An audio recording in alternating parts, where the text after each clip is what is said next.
Je suis partant et je vais y participer. Je vais y participer parce que j'estime que je suis un citoyen. J'ai participé à la plus grande, à l'élection la plus importante de ce pays. J'étais ancien candidat à l'élection présidentielle. Donc j'ai la légitimité pour pouvoir participer à cette rencontre-là.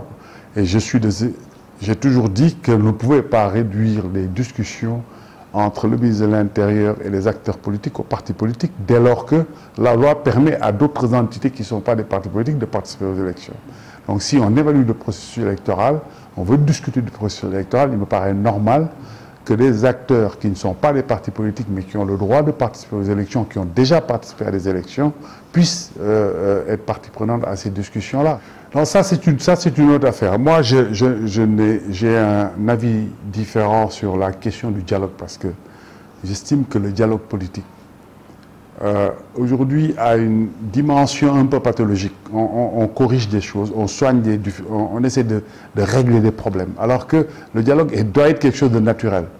Et comme je pense qu'il faut créer des conditions de normalisation des relations entre le pouvoir et l'opposition pour que le dialogue ne soit plus un événement, mais soit quelque chose d'ordinaire et de normal et se déroule à l'Assemblée nationale, qui est le cadre idéal du dialogue politique.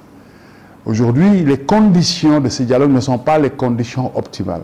Il faudrait, même si j'y participe, je pense qu'il revient au pouvoir de créer les conditions d'un dialogue politique normal avec l'opposition.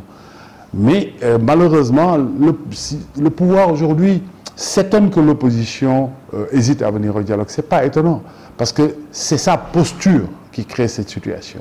Parce que le pouvoir, pour créer les conditions d'un dialogue satisfaisant, le pouvoir ne doit pas être suffisant, doit respecter son opposition.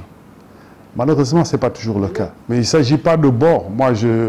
Nous avons un régime qui est en place, j'ai des positions que je défends, à chaque fois que c'est nécessaire, mais je ne me situe pas dans une logique d'opposition radicale par rapport au pouvoir. Mais à chaque fois qu'un problème se posera, je donnerai mon avis. Il se peut que ponctuellement le gouvernement fasse des choses que je considère comme correctes ou positives, mais je n'ai aucun problème à les approuver. Bon, je respecte.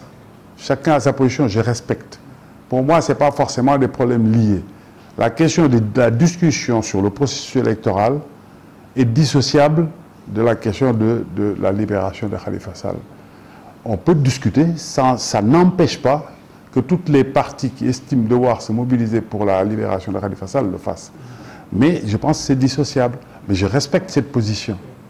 Mais je comprends les réticences de l'opposition globalement à aller vers ce dialogue, vu l'incohérence du gouvernement qui n'a pas les bonnes attitudes, qui n'a pas la bonne posture, susceptible de créer les conditions favorables d'un dialogue normal entre le pouvoir et l'opposition. Qu'est-ce que vous attendez concrètement de ce dialogue, de donner que vous démarrez demain? Il faut essayer de faire des avancées significatives, définitives et durables sur cette question du processus électoral.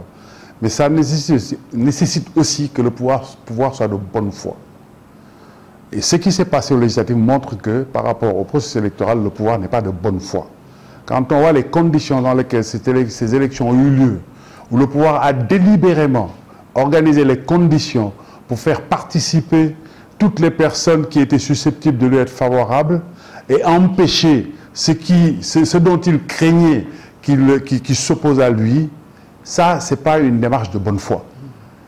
Donc, il faut aujourd'hui qu'on dépasse cette question, que le gouvernement vraiment s'inscrive dans la bonne foi et qu'on mette en place un dispositif, qu'on mette en place durablement un dispositif qui garantit le droit de tous les citoyens de participer aux élections sans parti pris, qu'il n'y ait pas de calcul du pouvoir pour favoriser la participation de ceux qui lui sont favorables et empêcher la participation de ceux qu'ils pensent lui sont défavorables.